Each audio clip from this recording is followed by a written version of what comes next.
And we're live. Hi y'all, I'm Aiden. I'm a member of the Genius Robotics team at TC Team 5875, and my main role on the team is that I do CAD in Autodesk Inventor.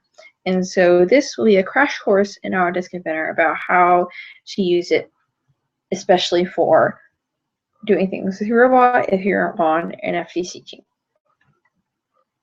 So let me share screens real quick, and I'm going to show you here.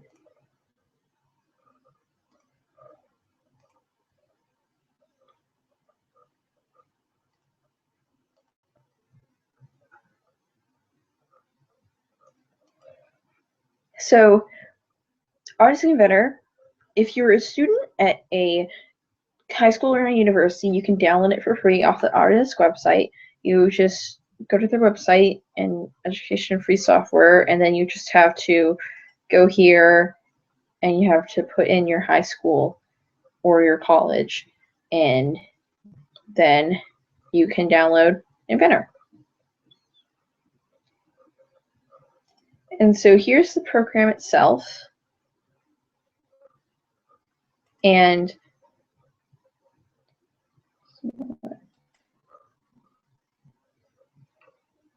stop. Okay. Let me try screen sharing right again. Okay. There we go.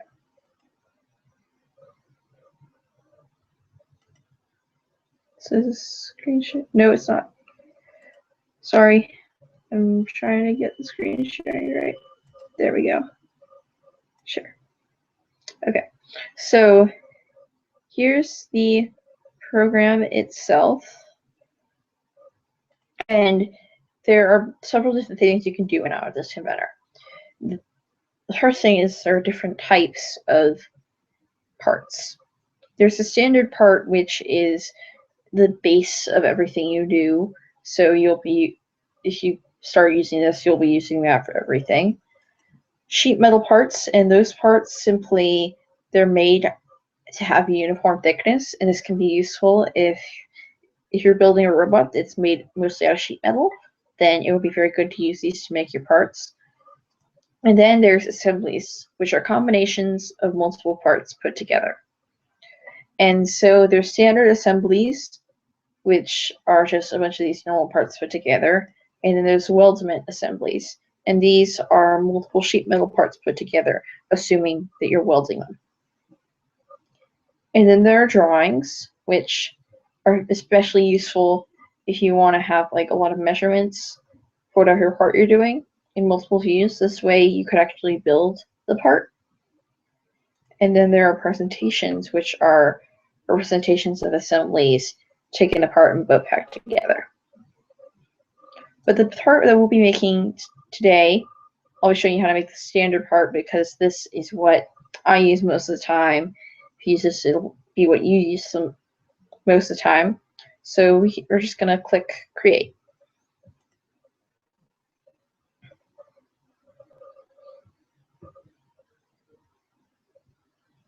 And the part we'll end up making will be very similar to this.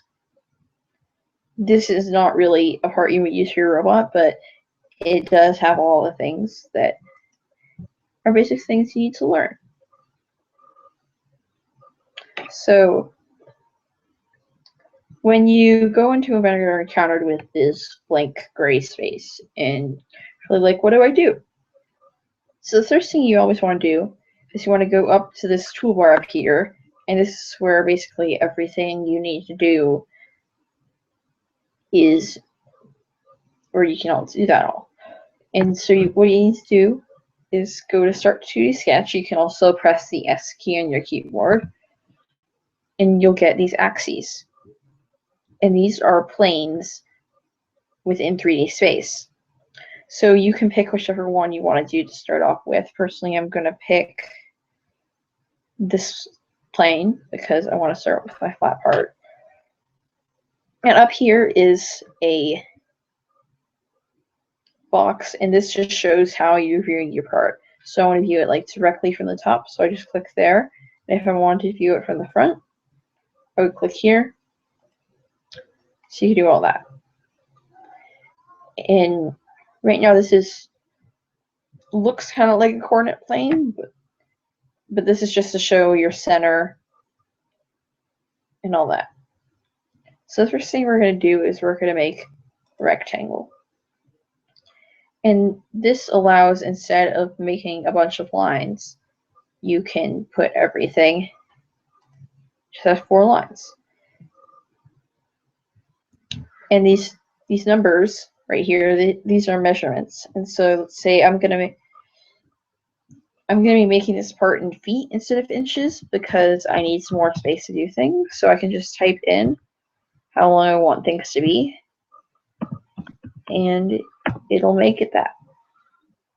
And then I can go to finish sketch, and then I've got this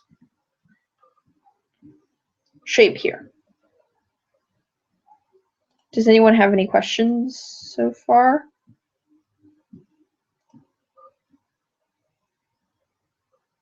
Because you can ask questions on the right of the screen if you wish. So now we've got this out here. We can go to extrude, and what extrude does is it basically takes your sketch and it fills it in and repeats that for however large of a distance you want. So right now I just want to be making a cube, so I can just type in 25 feet, and then it's there. And with extrusions, you can also, I could extrude down if I wanted to. I could extrude so that it's symmetrical around the sketch, or so that it's asymmetric, so that there's like different distances. And that's particularly useful if you're on some robot parts. I have to do that because of the way the part is. For now, we're just going to make this cube. And once you've got this, you can look around it over here.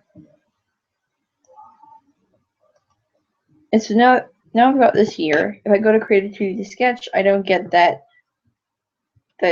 plane out here anymore. So I'm going to have to base all my sketches off of these sides. So my next thing is I'm going to make the roof of our little house. Oh, no, just not the roof yet.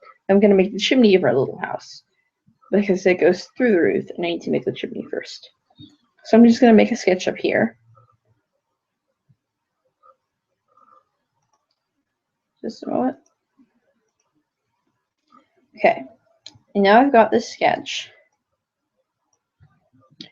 I'm going to make the chimney a circle.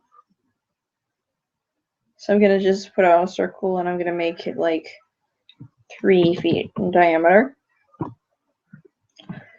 But now this is just randomly within my shape. I do not know how far it is from here or how far it is from here. And I want it to be centered in between the 2 sides and 3 feet from here. So what I'm going to do is I'm going to go to project geometry, and this means that the shape of my cube will now be within the sketch I'm working on right now, and that means I can dimension the circle to it. So once you've got that, we go to this up here, dimension. You can also just press D on your keyboard, and then I can just go, okay, and let's say 3 feet. Right now this is dimensioning to the center of the circle. And if you want to actually dimension to the edge of the circle, you might just have to try multiple times. So just gotta, yeah, see, now I'm dimensioning to the edge of the circle, and that's what I want. Now if we want this to be centered, I know this is 25 feet, so that would mean that the center would have to be 12.5 feet from this. So I can just dimension it that way.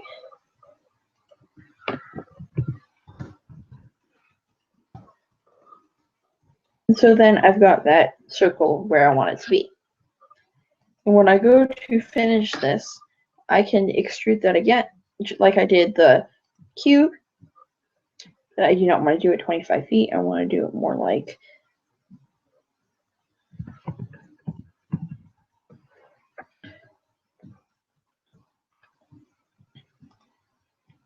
so now we've got a house with a little chimney on it, and we just need a roof. So the way I'm going to do the roof is I don't want to make the roof here, and I want to make it a triangle, so I'm going to need to have a new plane. So I can go over here, I can make the plane, do it right here.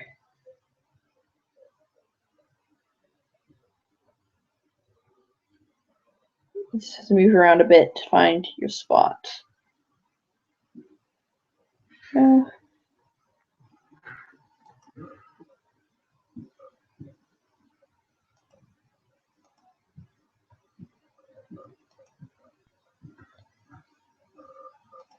Just a moment, it's a bit finicky at times.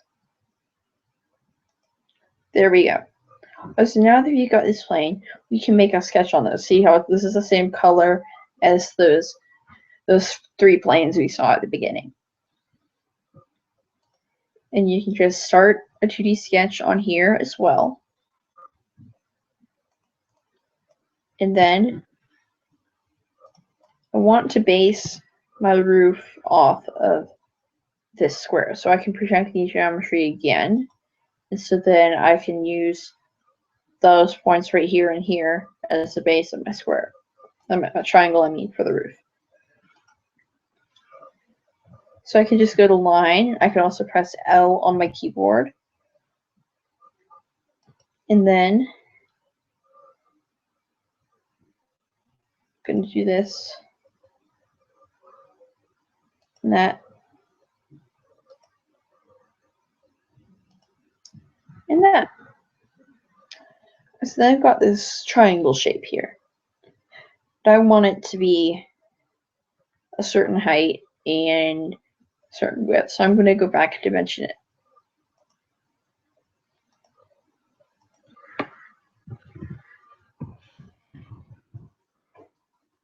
When you're dimensioning parts, you can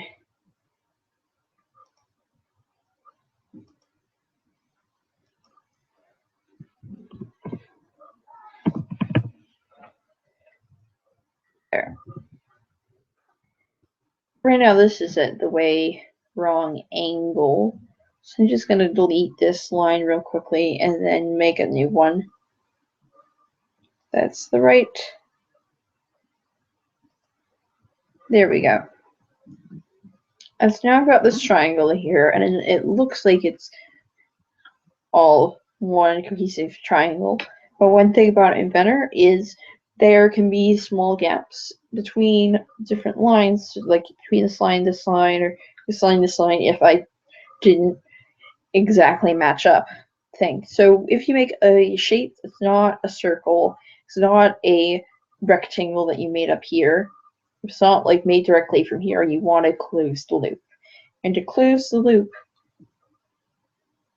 you go here, and this will make sure that the shape is actually a polygon and not open very slightly here. And if your loop is not closed on a shape, then it won't extrude, and that can cause headaches. At least it has for me. So now when we go to extrude this, we can put it out 25 feet, but then we want to go back the other way. And so right now this will actually intersect with this, because what Inventor does is, at least when you're making the parts, it doesn't treat things as solids. So we can just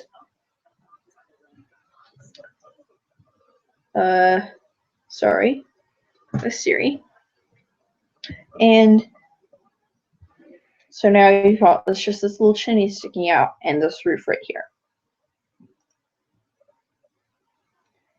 And once we're done with this bit, we've got this plane right here that is blocking our view of the rest of the part. at least translucently. So if you want to get rid of seeing a work plane, you can just right click on it and uncheck this little box that says visibility.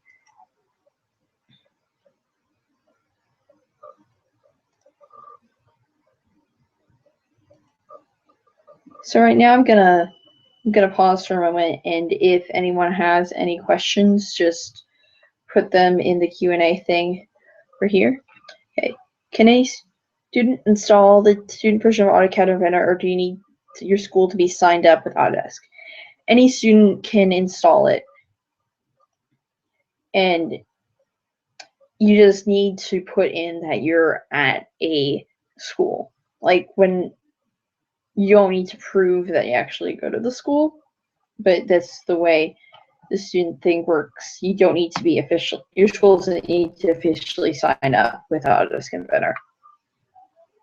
And it gives you a 3-year license, so I downloaded it on my computer over Christmas, and so I'll have that through freshman year of college.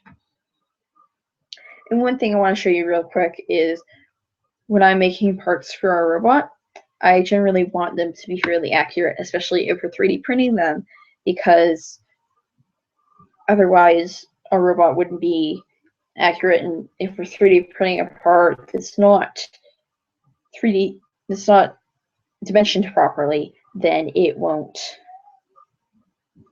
work. And so what I use is this thing called a caliper, and it's got this dial right here, and the inches are measured along here, and the tenths of an inch, hundredths of an inch are measured here. So this allows me to accurately measure parts. So this is what I use to make sure that anything I am making from physical representations in real life is accurate.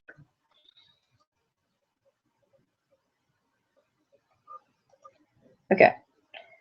If no one has any more questions, then I'll go back to showing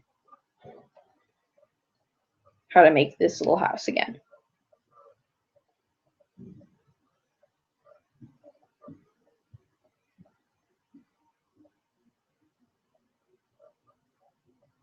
Okay, let's go back.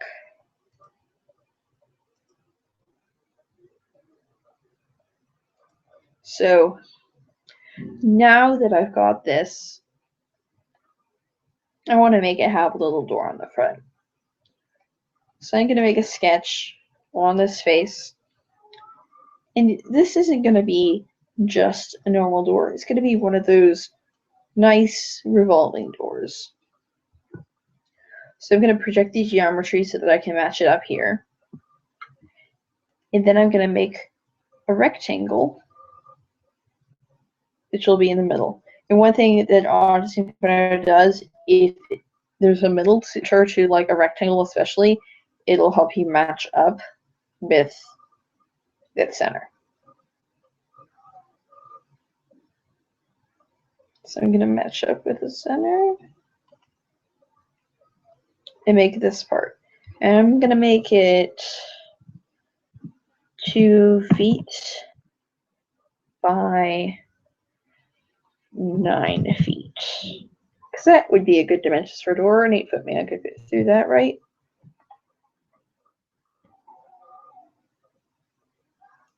Actually, I'll make this a bit longer. If you want to edit a dimension, you just have to click this dimension box and then just go in there and change it. And then you can go to finish sketch. You might be thinking, wait, how is this going to get a revolving door? It's just a rectangle. Well, in Inventor, you've got this thing called revolve.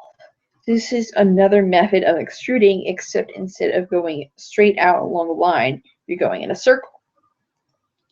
So I can go to revolve, and then I can select, hey, I want to revolve this feature. And you just go to axis and select there. And then look, I've got a cylinder right there. And so then I do that, and now my house has a nice little revolving door. So next, what else does this little guy need? He's going to need a window. But first, before we do that, I want to make the house hollow because it's a house. And the way you can do that is you just go to shell.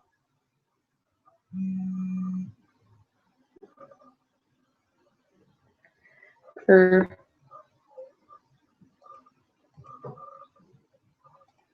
no, never mind, we're not going to do that. Let's go and do some windows.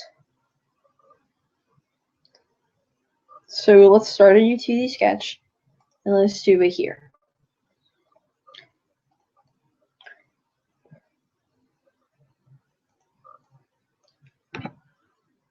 And I'm just gonna do a square, and it'll be our window. I'll do a 5 foot by 5 foot. It's a big window.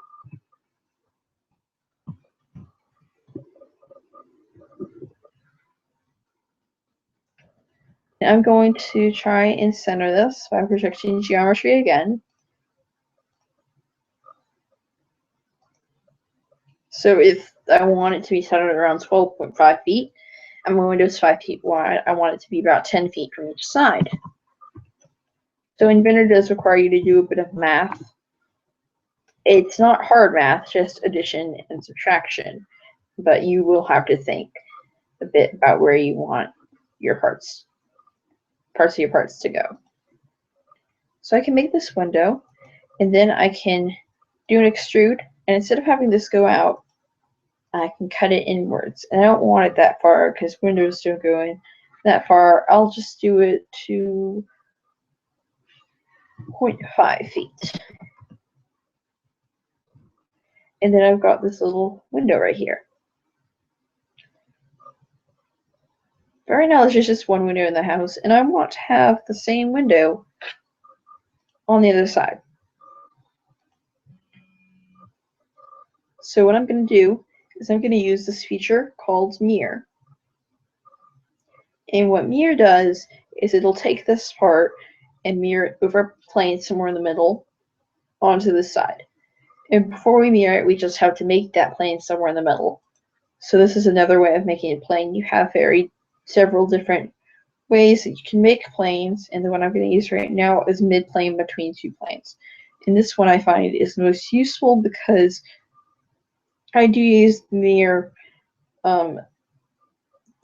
thing a lot, because a lot of parts, especially with FTC robots, are symmetrical in some form or fashion.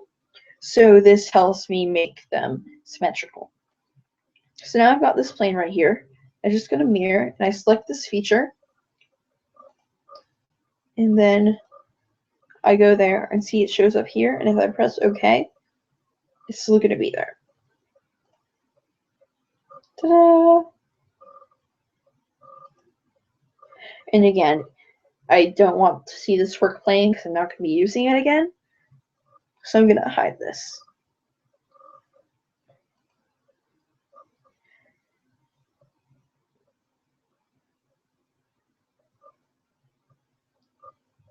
Okay, I've got a question over here real quick, so I'm going to answer that. Would digital calipers be better than regular calipers? Digital calipers can be a lot more accurate than regular calipers. But personally, I like my regular calipers. That's why I use it. But I think at some point I'll get a digital caliper and use it to be more accurate. Digital calipers take human error out of it, and because with a regular caliper, if you have it slightly at an angle or something, then your measurement can be a bit inaccurate. So digital would be better, yes. And now back to the part. So I want to do some more windows on this side of the house. So I'm going to do that again. And we're going to have an off-center window this time. It'll be 5 foot by 5 foot again. And if you want to move in between these two measurement dialog boxes, you can just press tab. And if you want to zoom in so that this takes up most of your screen, you just press that and it'll center it. And then zooms over here. So you just drag it in and out. So I'm going to dimension this so that it's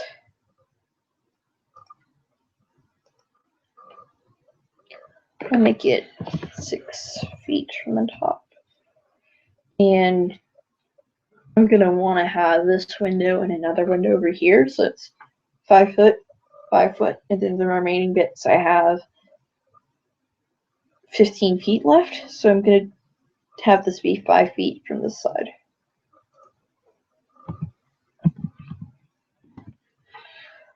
Okay. So once I've got that there, I'm going to do another extrusion and cut that in.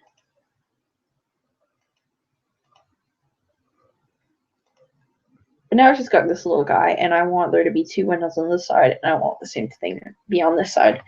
And I could use reflect again, but I already hid this plane.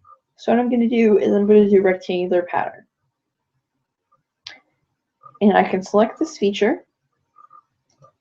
And then I can have it be repeated in different directions. So I'm going to say 5 feet from here. Roll in the dialog box. I'm going to have 2 of them there, and they'll be 5 feet apart. I'll have to put in 10 feet because it measures from this one to this one and not between this one and this one. See, it measures between the first bit of each shape, not the last bit of one and the first bit of another. And I have this on this side, but then I can also make this so that it goes in a second direction. And I will still have 2, but this time they're going to be 25 feet apart. If I go over to this side, see this part's right there. I might decrease this down to 24.5 just so that they are cut into the shape. Okay, so now I've got 4 windows on each side. If I just press OK, then they'll show up. Okay, let's check if anyone. Am I going too fast, or does anyone have any questions about anything? I'll give you a moment to type.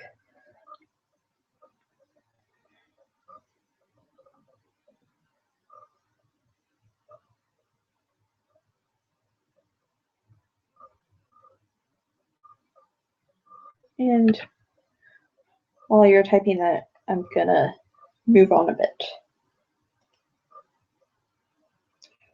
So I look at this house and it looks pretty nice, but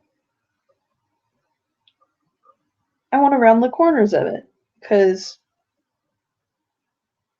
I don't want to cut myself on it if it was smaller, made of metal. So I'm going to use this feature called fillet. And what this does is it'll curve the edges of things. So to see that they'll curve that, and I can just fillet all the sides. If I want to make this less blockish and more rounded, this is the way to do it. So I'm just doing this with all my edges. Not that I would recommend doing this with a real house, but this is the CAD program instead. So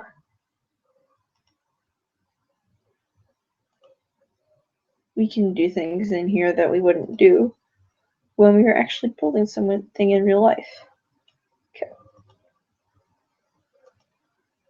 So there. Now our house looks rounded and nicer. The kit of parts into Autodesk. Actually, I've made a lot of the kit of parts from scratch, and because I tried to import them and I didn't want to save as every file, which is what you'll have to do to import the parts from GrabCAD into Autodesk, or from someone who's made them into here, because mainly those parts have been made with PTC because that's the CAD program that first sponsors. So I made all the parts from scratch. If you want to save as every part, you can. And also, once the Genius website is updated, all these parts that I've made C-channel, I've made the NXT, the Samantha unit, motors, all that will be up on our website. So I'll link that at the end of the broadcast, and then you can go there, and it'll be on our Facebook and Twitter when it's actually live.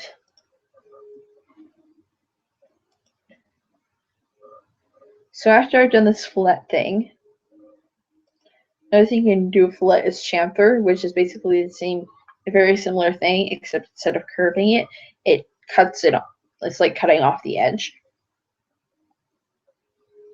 So if I want like the top of my roof to be flat, I could chamfer it, but it's not letting me do that since this has a curve here. So I'm just gonna fillet that and fillet that.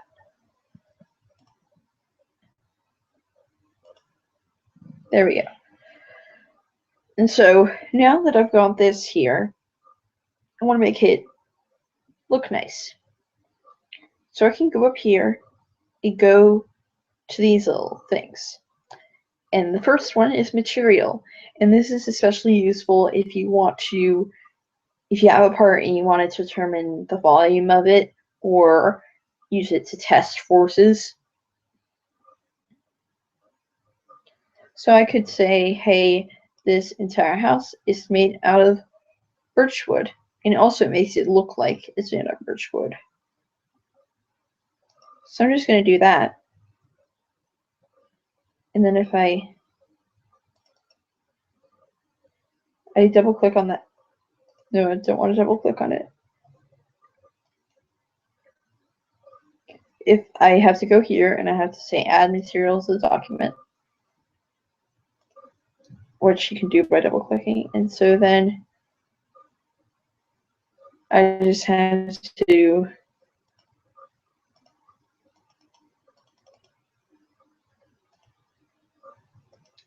say that, hey, it's made out of birchwood. Then I'll change the appearance of it too. And I can actually go over to this eye,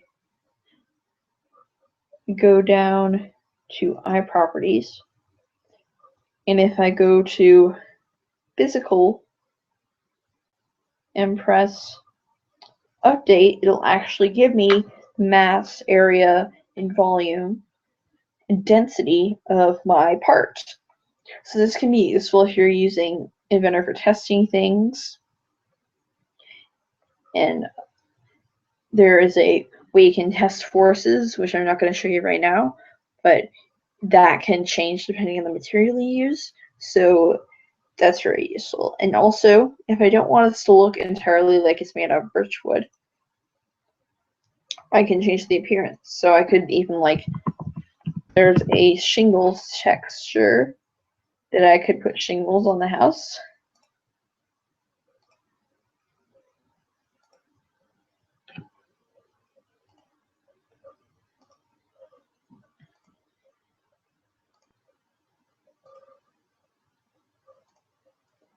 And there are bunches of different materials that you can use. from metal to paint to even having your part made out of water. And if you want to have a part that's like made out of glass, it will actually become clear.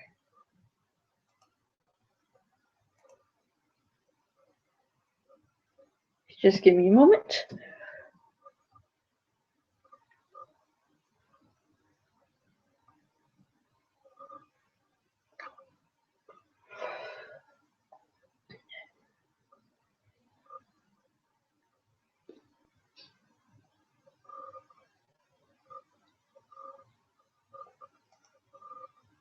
Okay, so that I made that clear. Glass. At least it should be. Yeah. So once you've made the part, let's say this was smaller and I wanted to 3D print it, I just go up here and I go to save as, and press save as up here, just you can change the file name. But if you save copy as, this makes a copy of this file and you can save it to any file type you want. So if you want to 3D print a part, you just go to save as and then you go to STL file and then you can save it that way. And then you can 3D print your part. And it is important to save things often. So I'm just going to save this as house and save it, because if you lose a part, especially if it's an assembly or a very complex part, that can be hours and hours of work down the drain. So it's good to save. Let's see.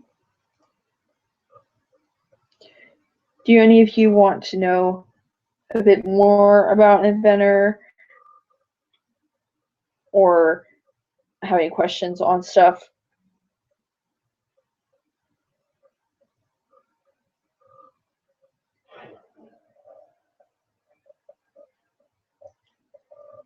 Because there aren't any more things that you can do, but the things I showed you today were a lot of the basic components that go into making a part.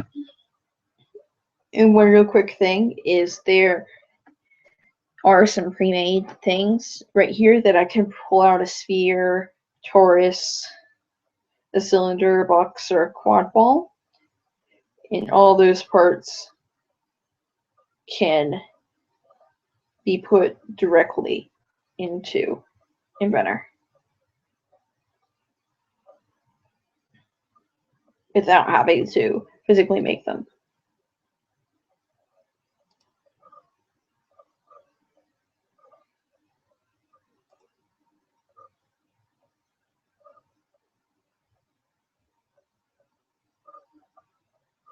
So I'm just going to really quickly show you some parts I've made and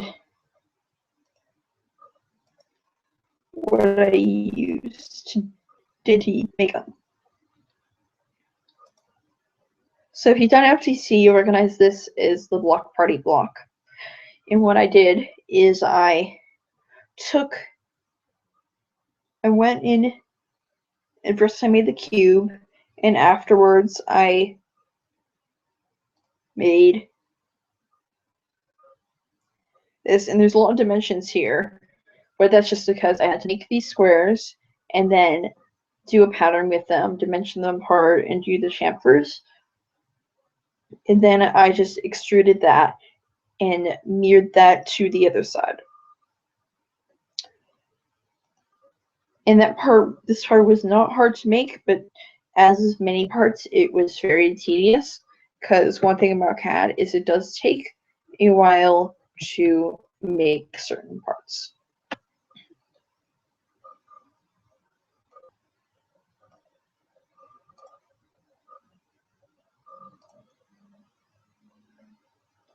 Okay, how would you make a roof?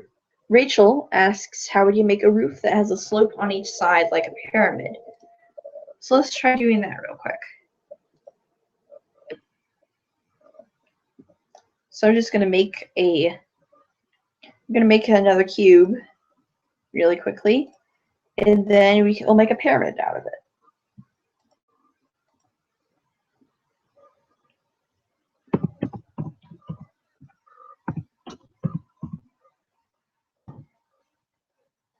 So I can finish this,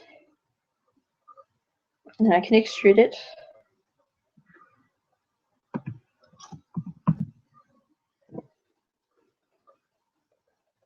So now let's say I want to make this into a pyramid. The way I would do that is I would make a sketch here, and I would make a triangle that connected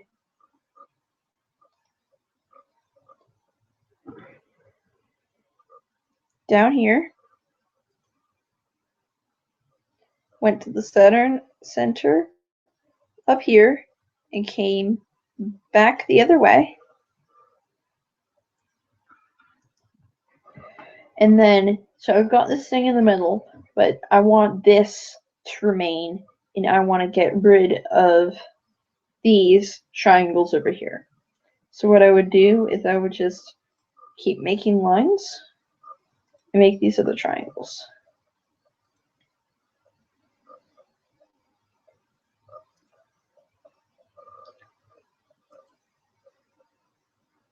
And then I have to close the loop on each of these.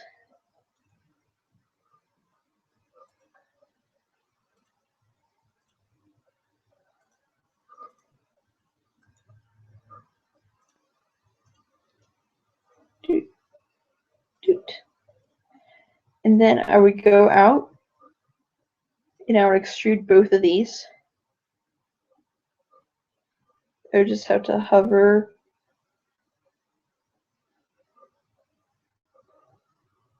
in the right bit of the picture to be able to extrude them. Give me a moment.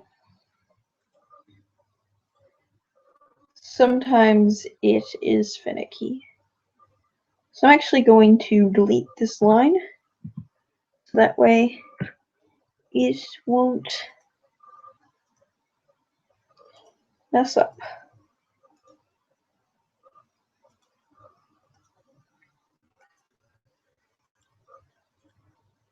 Okay, now let's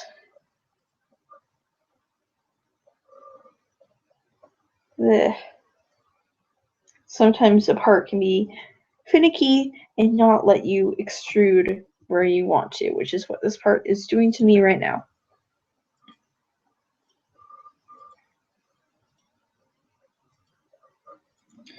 And the reason I'm closing the loop each time is just in case these lines are actually thinking they were closed down to this line when they actually were not. There we go. So I'm going to take these and then I'm going to cut them. And so that's the first part of my pyramid.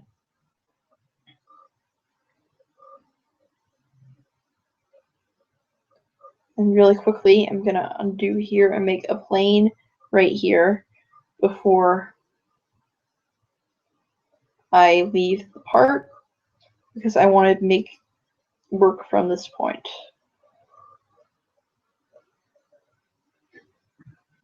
Actually do plane here, and then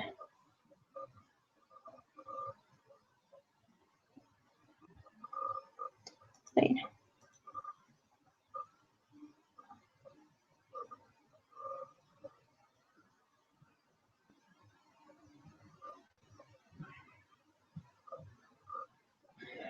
Sorry for the long silences. I'm not used to talking while I'm catting. And this is being quite finicky right now.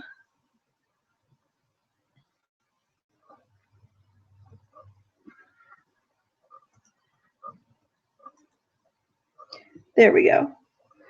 So I'm going to make that plane right there. And then I will once again extrude this bit and cut that. And so now I've got this, and then I've got this plane right here. So I'm going to start a 2D sketch here. And I'm going to project geometry, but just do like this line down here, this line up here, so I can match things up to the center. And I'm going to do the same thing I did on the other side. Make those 2 triangles.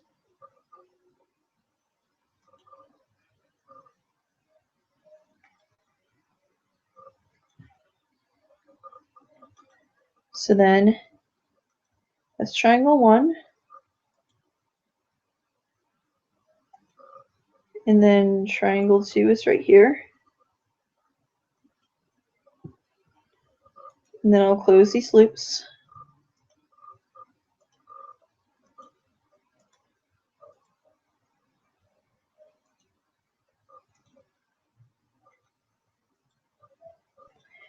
And then I should be able to extrude these again.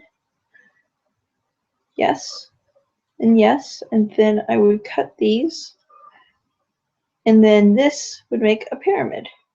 And then I would just hide this plane. And there we've got a pyramid. That was a good question, Rachel. And you need to manually make it, but it's a bit tedious to make one, but it's not that hard.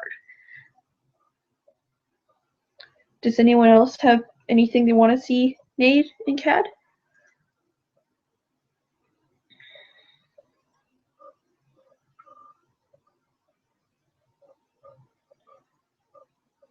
If you've seen on my team's Twitter, the NXT I made or the robot base I've made, those took hours of work because not because they were difficult to make, just because it was sheerly tedious.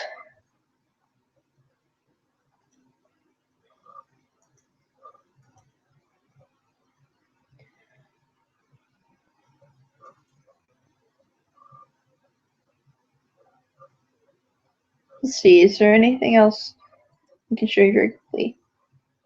Oh, I can show you how to make a paperclip, which is actually quite simple.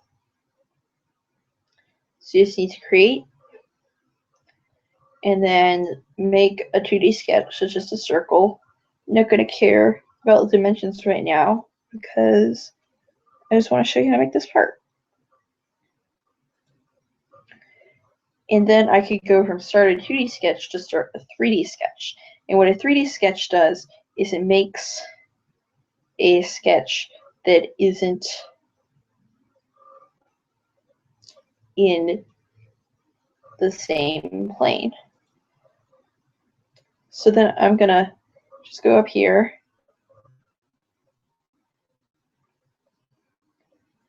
Do a line. This.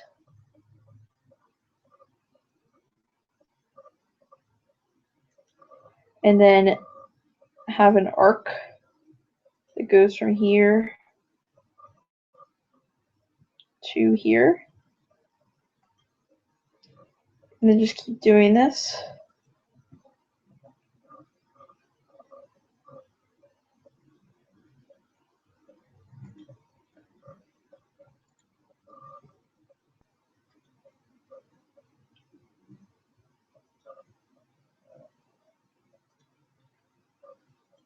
And then, once I've made this,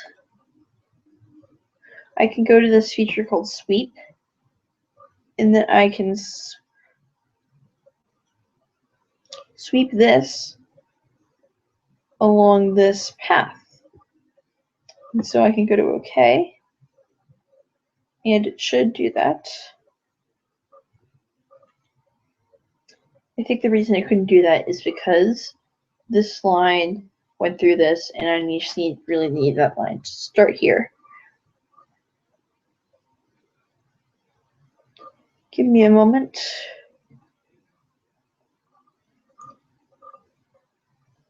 And Inventor is being sometimes Inventor, if you pull out something and don't put it back in immediately, it'll keep that on the screen.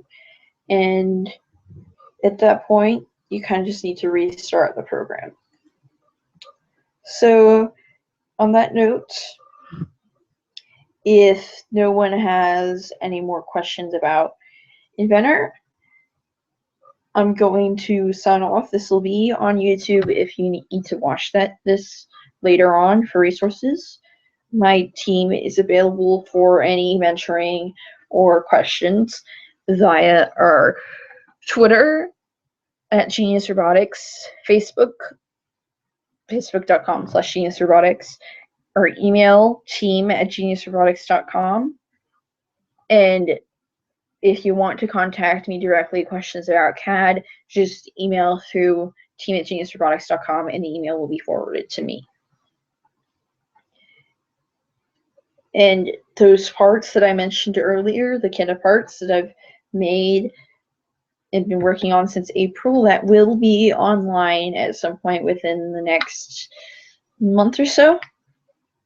A bit more than that, maybe, depending on when we get the website up. And so then you can simply download those parts and use them for whatever robot you want to build.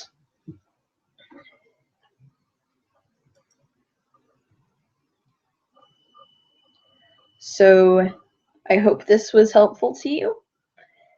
And again, if you have any more questions about it, don't hesitate to email team@geniusrobotics.com.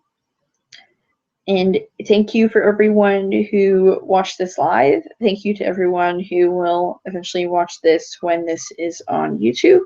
And have a great evening. Bye.